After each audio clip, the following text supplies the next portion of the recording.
আসসালামু আলাইকুম, সবাই কেমন আছেন? আল্লাহর অশেষ রহমতে আপনাদের দোয়াতে আলহামদুলিল্লাহ আমরা ভালো আছি। আশা করি আপনারা ভালো আছেন, যে যেখানে আছেন সুস্থ আছেন। আর একটা নতুন ব্লগ নিয়ে চলে আসলাম।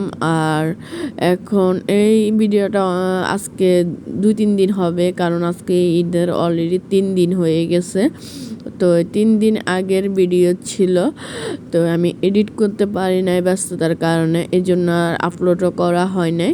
তো দেখেন গরুটা জব করে দিচ্ছে, বা কি যে খারাপ লাগতেছে আমার। তো আমি কি বলবো, গরু জব করা দেখার পরে আমার এগুলো খুব খারাপ লাগলো। তো আমি একটু ভিডিও ফুটেজ নিয়ে নিলাম, একটু করে দেখাচ্ছি বাসার। দেখেন কি অবস্থা, বাসার পরিবেশ বলেন, তারপর আশেপাশে কি অবস্থা, পুরা রক্ত দিয়ে পুরা হচ্ছে ময়লা হয়ে গেছে, পুরো অবস্থা খুব খারাপ। তো আমাদের গরুটা জব করে দিচ্ছে, সব গরু হচ্ছে মোটামুটি জব করা শেষ। তো এখন হচ্ছে ওরা মনে হয় ইয়ে করবে।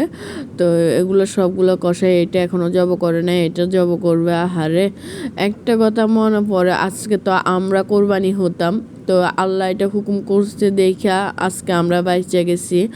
তো আল্লাহর রহমত, মানে কি বলবো, খুব খারাপ লাগে যখন পশু জব করতেছিল, যখন এগুলো দেখতেছিলাম তখন আমার খুবই খারাপ লাগতেছিল।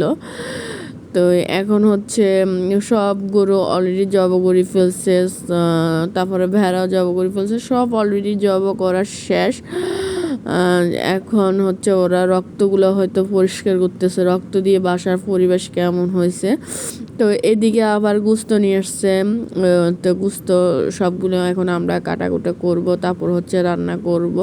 তো এখন আমার আম্মু কাটতেছে, কাটার পর হচ্ছে রান্না করবে। কারণ হচ্ছে মানে সবাই আবার চলে আসবে খাওয়ার জন্য। তো এখন রান্না করতেছি, মানে কাটতেছি আমি আর আমার আম্মু। তো এখন দেখেন আমার 2 মেয়ে কি দুষ্টামি করতেছে, ওরা মোবাইল দেখতেছে শুয়ে শুয়ে, কি আরাম। এদিকে ওদের খবরও না। এই তো ভাবি মাংসটা বসাই দিছে, মানে মাংসটা মোটামুটি হয়ে যাইলে হচ্ছে সব কিছু ঠিক হয়ে যাবে।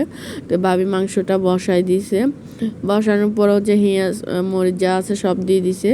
তো এই তো মাংস আরও কিছু বাকি ছিল, ওগুলো হচ্ছে ভাবি পরে দিয়ে দিল। এরপরও হচ্ছে মাংসটা হয়ে গেছে, প্রায় হওয়ার কাছাকাছি হয়ে গেছে। তো এখন সবাই মিলে খাবো। তো এখানে হচ্ছে আমার আম্মু আমার 2 মেয়েরে খাবার দিচ্ছে, তো আমিও ওখান থেকে খাচ্ছি। তো আমার ভিডিওটা যদি ভালো লাগে লাইক কমেন্ট শেয়ার সাবস্ক্রাইব করে দিবেন। তো এখন সবাই মিলে গোস্ত খাইলে কি যে মজা লাগে, কোরবানির গোস্ত এমনি তো সবাই এক প্লেটে খাইলে মজা লাগে। আল্লাহ হাফেজ, সবাই ভালো থাকবেন। আমার ভিডিওটা এই পর্যন্ত, ভালো লাগলে লাইক কমেন্ট শেয়ার করে দিবেন।